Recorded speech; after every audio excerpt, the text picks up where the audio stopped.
अस्सलाम वालेकुम everyone, this is सना फैसल। कैसे हैं आप लोग? ठीक ठाक हैं, उम्मीद है खैरियत से होंगे। जनाब, दानिया शाह के केस के हवाले से क्या हुआ, अदालत ने उन्हें क्या सज़ा सुना दी, क्या मामला थे, उन्होंने अपनी बेगुनाही किस तरह साबित करने की कोशिश की और क्या इस सिलसिले में वो वाकई बेगुनाह थी, ये तमाम चीज़ें जानेंगे। हमारे साथ दानिया शाह के वकील मौजूद हैं, एडवोकेट लियाकत अली ख़ान साहब, उनसे बात करते हैं। अस्सलाम वालेकुम। वालेकुम सलाम। अच्छा, मुझे बताएं, ये बेसिकली केस साइबर क्राइम का केस था, ठीक है। उसमें ये चीज़ थी कि जो मरहूम आमिर लियाकत की वीडियोस वगैरह जो हैं वो लीक की गई हैं। तो इस हवाले से मुझे बताइए कि अभी अदालत का क्या फ़ैसला है और इसको किस तरीके से इन्वेस्टिगेट किया गया था, और आप क्या कहते हैं इस हवाले देखिए से? बिल्कुल आप सही कह रही हैं। ये मई 2022 का वाक़या जो है, जो इसमें डॉक्टर साहब की बेटी हैं, उन्होंने एक कंप्लेन जमा कराई साइबर क्राइम सर्कल कराची के अंदर, जिसमें उन्होंने ये एलिगेशन लगाया है कि दानिया शाह ने मेरे वालिद की जो है नाज़ेबा वीडियो बनाई है, उसके बाद उसको वायरल किया है, और जिसकी वजह से मेरे वालिद साहब जो है ना स्ट्रेस में आए, डिप्रेशन में आए और उनकी डेथ हो गई। वो उसका उन पे इल्ज़ाम लगा रही हैं कि उनकी इस हरकत की वजह से जो है मेरे वालिद साहब की डेथ हुई। लेकिन सवाल ये पैदा हुआ है कि ये मई 2022 का वाक़या बताती हैं। उसके बाद डॉक्टर साहब ज़िंदा थे।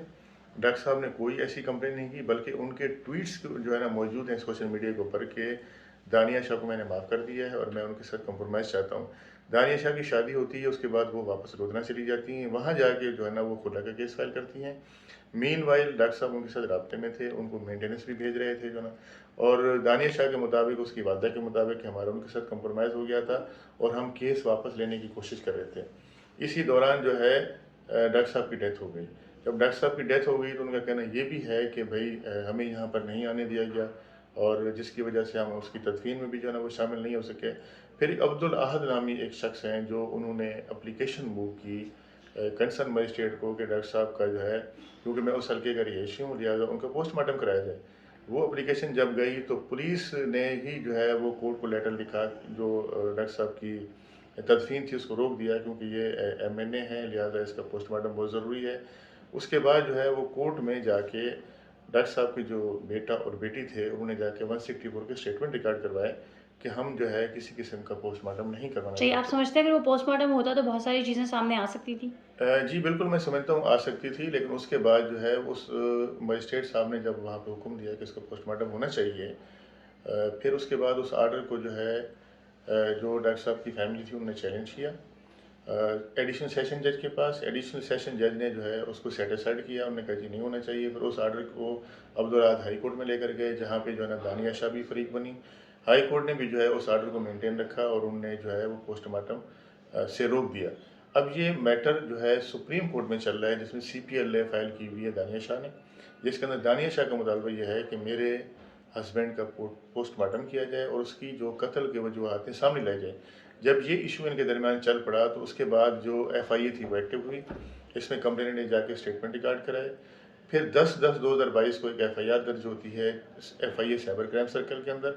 यहाँ से वो टीम जाती है लोधरा के अंदर। लोधरा में जाके जो है दानिया शाह को वहाँ से अरेस्ट करके लेके कराची लेके आ जाते हैं, जो कि वहाँ उन्होंने मुतलका थाने की एंट्री नहीं की और ना ही उन्होंने मुतलका अदालत से उसका ट्रांजिट रिमांड लिया।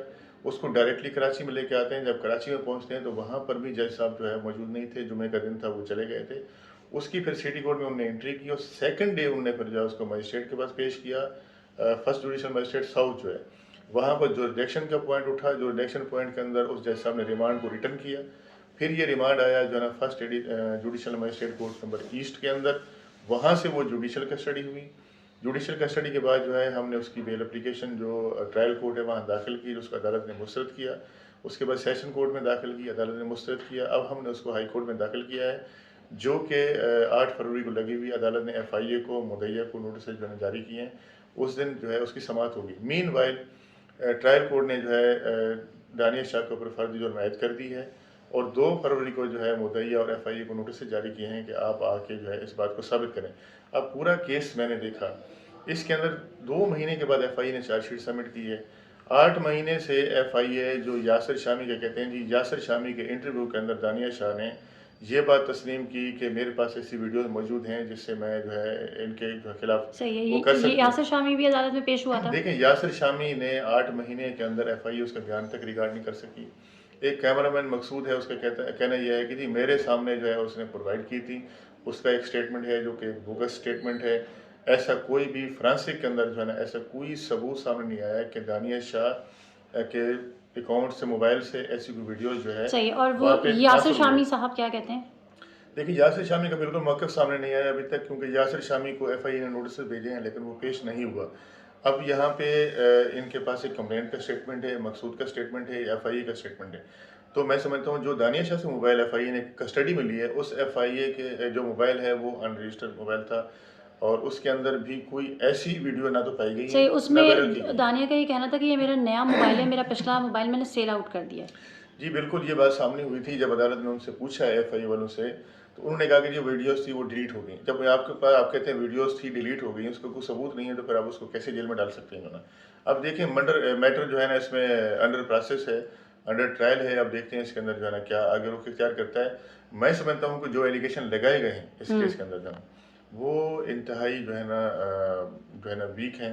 اس کے اندر کوئی ایسی چیز نہیں ہے دانیہ کے خلاف کہ جو ہے نا آگے چل کے اس کو سزا ہو.